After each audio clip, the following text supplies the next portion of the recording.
Well, spring is finally coming, and we are in the process of starting to prepare this yard to receive nukes and things we make. So we're laying out boxes while we have the opportunity to, before the weather really allows us to get in with the bees. So what we're doing is laying out empty nuke boxes just for now, ideally multiple colors, and we're going to start filling up these areas here, and in a few weeks time we'll be starting to fill these up with bees. I've got Neil here, give me a hand. And I've got plenty of things to be getting on with right now. So while Neil's taking care of this stuff, I am going to be getting some of the dead-out equipment reorganized into supers I can expand with.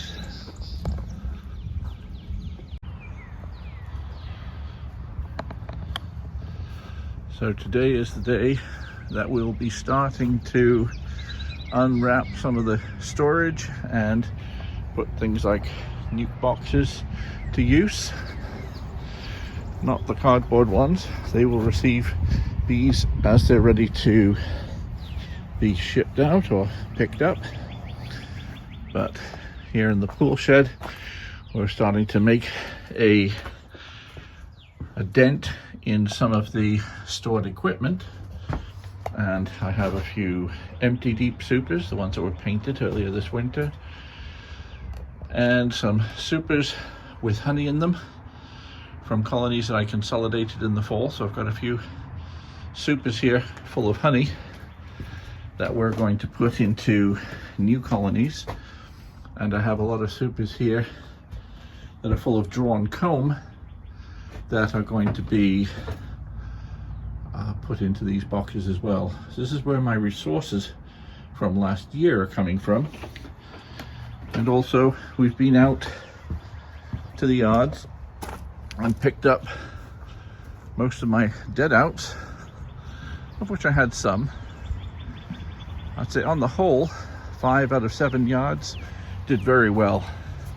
I had up to 100% survivorship in some of those yards, 90% in most of them, but I had a couple of yards where I did lose more than the typical number of hives, and I put that down to the local conditions where I had a lot more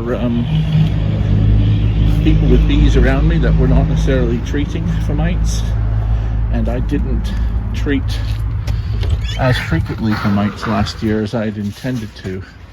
I got my July treatment in, my September treatment in, but I didn't, and a November treatment in, but I didn't get an October treatment in, which is what I'd planned to do. So right here we have colonies that are boxes that have been prepared to go onto colonies that need more room, and I'm going to show you what we do with that.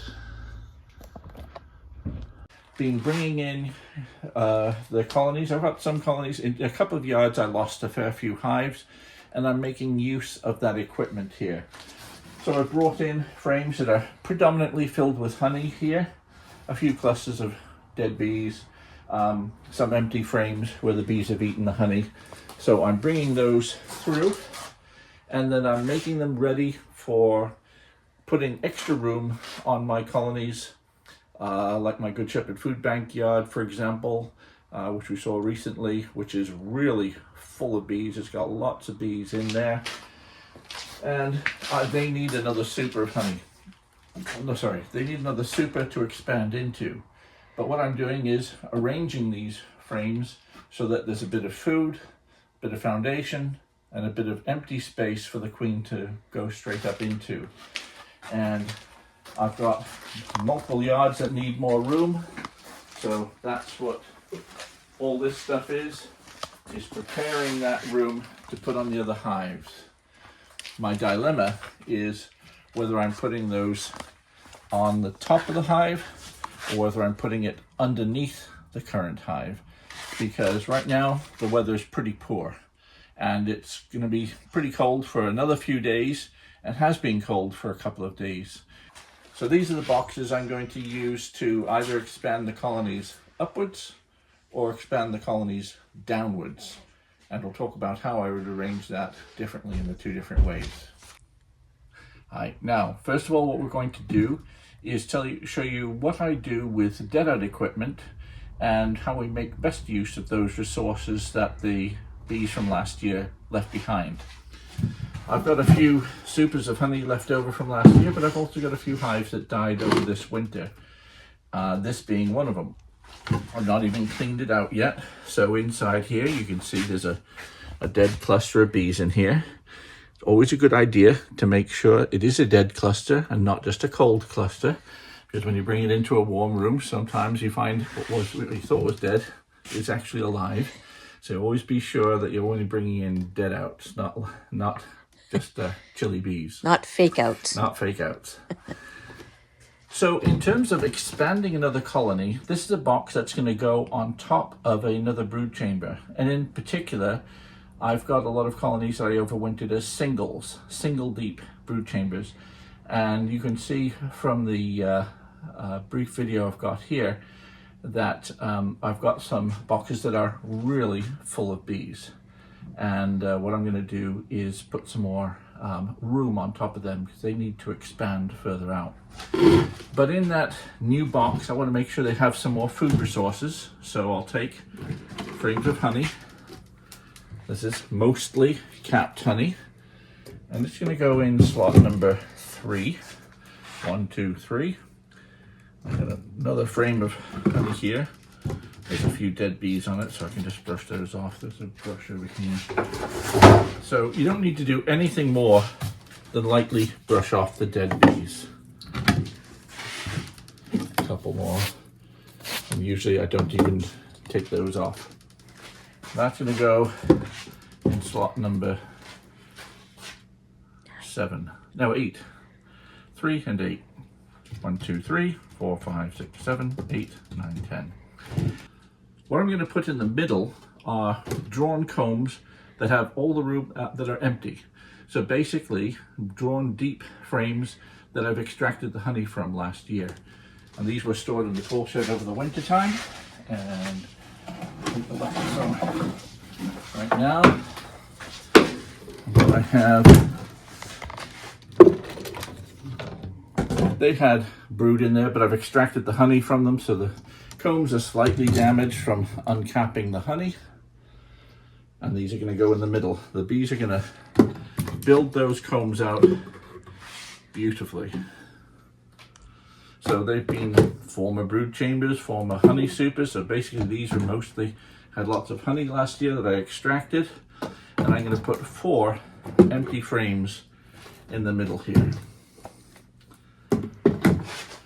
So 4 empty frames that the new queen is going, the queen of the super below is going to come up and start filling this area with brood right away, surrounded by a bit of honey. And then around that, I'm going to put foundation. So I get through a heck of a lot of foundation. So I've got cases and cases of these combs, which are these frames with foundation that are already heavily waxed. And they're going in here.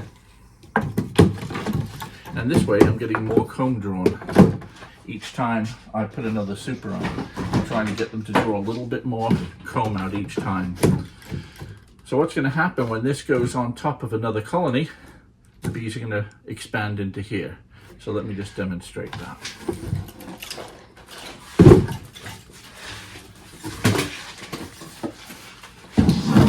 We have our bottom board, and let's say this is a colony full of bees. We've got a 1-story colony full of bees. This may also be a 2-story colony. If we want to extend the brood chamber, that's fine too, but we've got a colony here full of bees. We're going to now put this new super on top.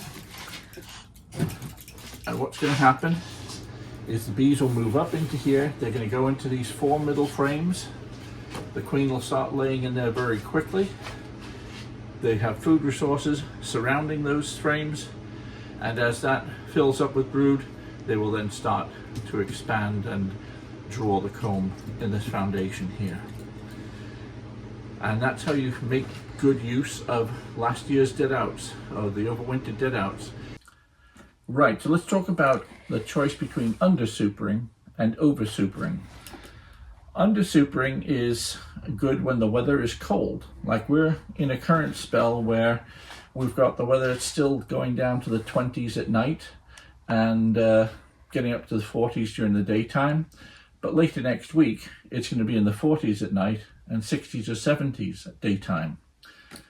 When we have warm weather, putting a new super straight over the top, let's say this is our colony that needs to expand, we can put the new super straight over the top, and we're not going to change the thermal dynamics so severely that these bees are going to suffer, because the prerequisite is that that colony is full of bees, top to bottom. It's stuffed with bees.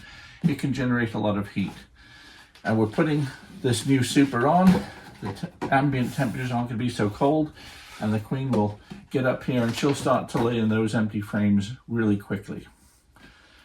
Now, if the temperature is going to be too cold, like in the 20s at night, and not really getting that warm, then putting this super on the top does put a significant stress on the heat conservation inside that cluster, because they're having to heat up a box substantially. So under those circumstances, we might look at doing an undersupering. And so what we would do is lift up that chamber full of bees, put it to one side, put our new empty underneath, and put our cluster full of bees at the top, and then cover it up. And this way, they're still maintaining all their heat at the bottom, at the top here, but they can expand, albeit more slowly, into that empty space down below. It's all a matter of how the temperature, how big your cluster is, and the temperatures that you're about to experience. So, if I'm adding a deep super today, tomorrow, the next day, I think I'd be tempted to under super because of the weather forecast. But if I can wait until Monday or Tuesday of next week, when it's be in the 60s in the daytime and 70s and 40s at night, then it'll be a lot easier just to top super like this. And I'm inclined to wait and top super because a lot of work lifting these up, you're doing a lot more disturbance, putting the super underneath, and then they're going to expand much more slowly because the heat is all at the top. But at least you're not risking doing damage to your cluster. So that's the difference between undersupering and oversupering.